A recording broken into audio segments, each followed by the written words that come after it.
हिजोसम्म हाँसेको स्वर आज तस्वीर भित्र थुनियो। समयको काखमा बसेको मान्छे एकैछिनमा किन टुटियो। हावाले नाम फुसफुसायो, आकाश चुपचाप रोइदियो। बाँचिरहने सपना बिचमै किन यति छिट्टै छुट्टियो। के हो यो मृत्यु भनेको, रहिरहने त केवल यादहरू, साथमा आँसुहरू आँखामा।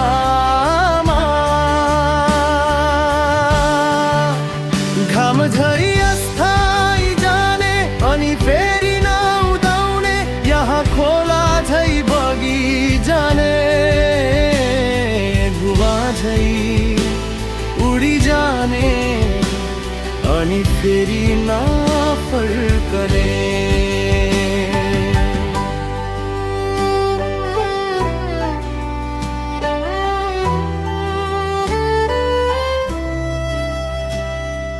खाली कुर्सी बोलिरहन्छ, शब्द भन्दा गहिरो मौन।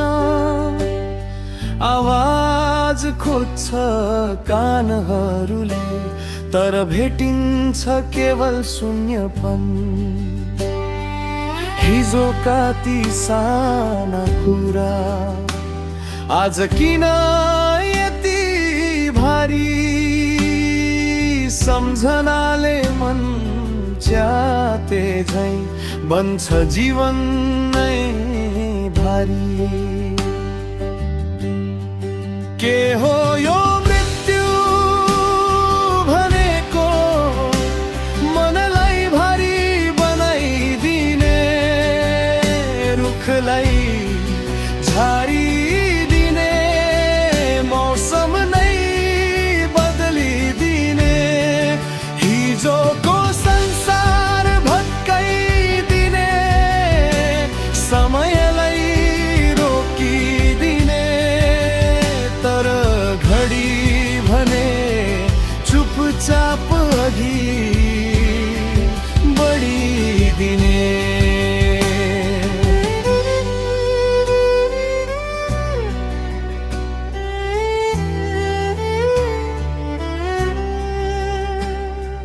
सायद मृत्यु अन्त्य होइन, सायद एउटा मौन यात्रा, जहाँ शरीर थाकेर बस्छ तर माया रहन्छ सदा। हामी बाँच्छौँ सम्झनामा, उनी बाँच्छन् हाम्रा कथामा।